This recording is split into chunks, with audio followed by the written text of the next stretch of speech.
Welcome into Sports Map Houston. I'm Vanessa Richardson. That man across from me is Paul Gallant. Of course, you can hear us weekdays 10 to noon on 97.5 and ESPN 92.5. One note, if you like this video, make sure you hit like. We really do appreciate it. All right, Paul. Yordan continues to tear the cover off of the ball in a year in which Aaron Judge is seemingly marching towards the AL MVP.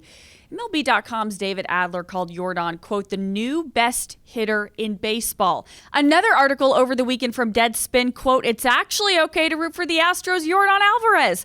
We know the stink that's followed this team since that cheating scandal. So how much does a guy like Yordan have the power to kind of change the narrative around the Astros?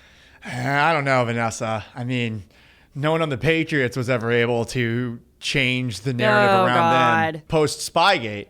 Well, look, we're going to make a comparison. That's the easiest comparison to make, right? So I don't know if nationally they're ever going to be able to change it. And I am sure that there are many people out there that assume Yordan Alvarez was a part of that team in 2017, even though he wasn't.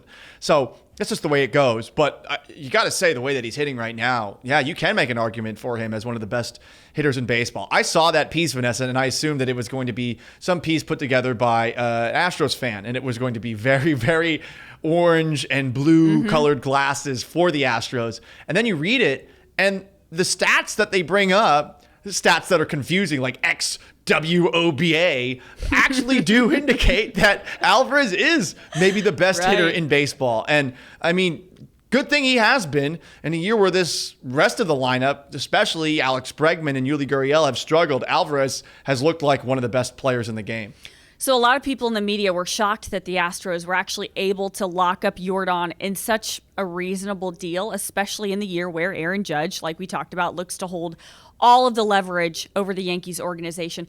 What does it say about the differences in the Astros and Yankees organizations that Houston can actually retain their stars on kind of team-friendly deals, Carlos Correa notwithstanding, and the Yankees have to pay a premium to acquire or retain guys like Garrett Cole or maybe Aaron Judge? And interesting you say that with Judge, because the Yankees and Aaron Judge were unable to come to terms going into this season. And because of that, there is some uncertainty perhaps about Aaron Judge's future with New York. I think the big difference here is a cultural one. I think that if you're a player that has grown up in the United States, that you're assuming as long as you are a good player, you are going to get some sort of massive $200 to $300 million contract. Or if you're an early draft pick, say like with Carlos Correa, where with Yordan Alvarez, I think if you're finally offered a massive contract, you take it. When it's offered to you, I think it's different for players that are born in the States and players who are born elsewhere. So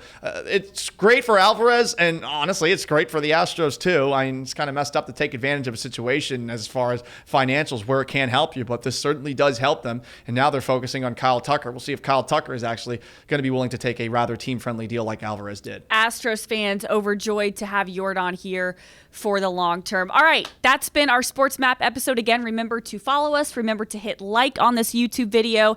And you can hear us, of course, 10 to noon Central, ESPN 97.5 and 92.5 every day.